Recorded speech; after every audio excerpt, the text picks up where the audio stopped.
Hi, I'm Emma Kearney, and I'm a teaching expert for Chapter 17, Revolutions of Industrialization from 1750 to 1900. So, first I'll talk about the industrialization on like a global context. So the two learning objectives are to gain a better understanding about the Industrial Revolution, and then to be able to assess the changes in British society. As the population in Europe and America increased, thus the Industrial Revolution began.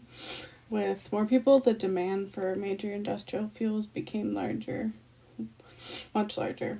One that was really big was bat guano from Europe, which helped a lot with agriculture, but it was a really potent fertilizer, and with the Industrial Revolution came the transitions from working with a person's hands to using machines to do a lot of things, and this increased the use of power water and steam power, and a big step forward was the steam engine. It had an amount of power that had never before been available, and it opened new doors of all kinds for production and making of things. It was bigger than water, wind, or human power, and it could be used to drive almost anything. The revolution began in Britain, but then made its way to America. So next is the first industrial society, and I'm going to talk about the British textile industry. It's what drove the Industrial Revolution, and Strayer refers to it as an economic miracle. It used 52 million pounds of cotton in 1800 alone, Britain did, and they consumed 588 million pounds of cotton in 1850.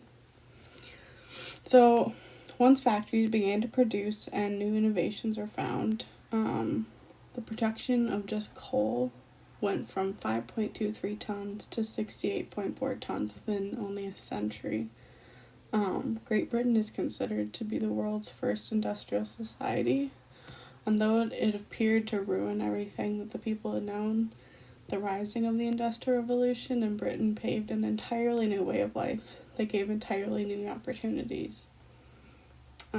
So, the aristocratic land-owning upper class in Britain had to come to terms with others becoming prosperous besides themselves. They had to accept that simply owning and farming land wasn't the only thing to be considered with wealth and prestige anymore. Because as more people rose to a more wealthy status, the dominant upper class had to find new ways of being the best. The middle class of Britain gained the most from the Industrial Revolution, actually, though some of them were nearly the upper class, but most middle-class British subjects stuck to their own values and opinions. And this included the Reform Bill of 1832, which gave the middle-class men a right to vote, but of course not the women. Middle-class women were to stick only to their domestic duties, but eventually, though, women were able to work outside of the home in some jobs that had formerly been pegged as men's work only. Most of Britain's population was in the lower laboring class. When it came to the Industrial Revolution, they gained the least and they suffered the most. With cities being overcrowded and smoky from factories and other production, the lower class workers lived in terrible conditions. Their living conditions are actually so bad that by 1850, the average life expectancy was only 39 and a half years old, which is pretty sad. Factory conditions were also pretty poor, with low wages, long hours, and very few safety measures. Women who were young and or unwed were forced to work in these conditions with the men, but for even lower wages than the men. They were also not allowed to join unions alongside the men. So Socialism then began to rise, and with it was Karl Marx. Marx claimed that the capitalist mode of production came from conflict between the classes.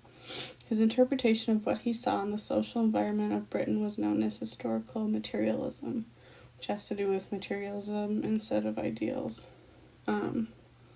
Growing up, he saw a lot of hardship and stuff with the French Revolution, and he saw what was going on in the factories and during the Industrial Revolution, and this is what brought him to these conclusions. Marx had many branches to his thoughts, so there isn't like a specific one rule or theory in Marxism. Marxism kind of drove the Labor Party to become a thing. It's a political party that largely rejected the struggle of classes, and this socialism was larger in Germany, but it actually still exists to this day. And then lastly, under the question, and that is, how did the Industrial Revolution transform British society? Thank you, and I hope you enjoyed.